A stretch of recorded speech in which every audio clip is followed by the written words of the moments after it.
Bernard Baruch said, "During my 87 years, I have witnessed a whole succession of technological revolutions, but none of them has done away with the need for character in the individual or the ability to think."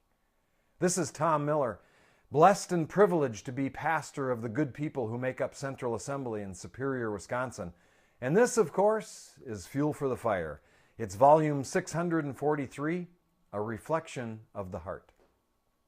We need to make sure that we know our enemy, and it's not technology.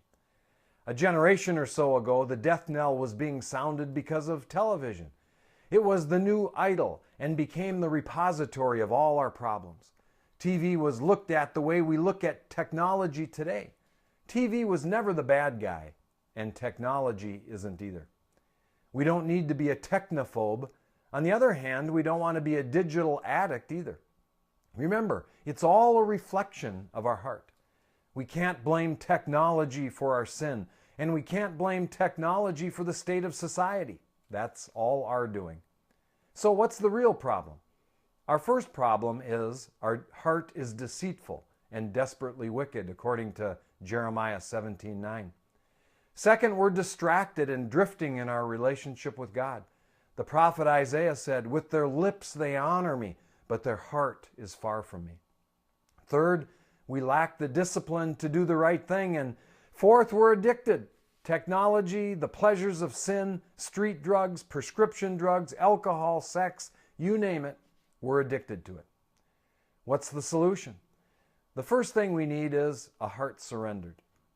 James 4:7 says, "Submit yourselves therefore to God. Resist the devil, and he will flee from you." Second, we need a disciplined life.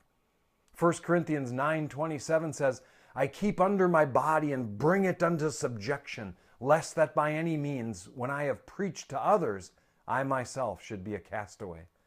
Third, we need to be current in our relationship with God. You've heard your dad or your grandpa say, "I knew him 30 years ago."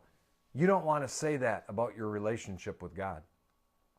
And fourth, the solution is to be free. Exodus 20 tells us that we are to have no strange gods before Him. And 1 Corinthians 6:12 reminds us that all things are lawful, but not all things are expedient or profitable for me. I will not be brought under the power of any. Here's the deal. Technology makes a great servant, but a terrible master. It's not inherently evil, but there is a tipping point when it begins using you. We are not to be enslaved by anything. We are to be free. That's what best reflects our heart. That's the way I see it. And that's a little fuel for the fire. And remember, I love you guys.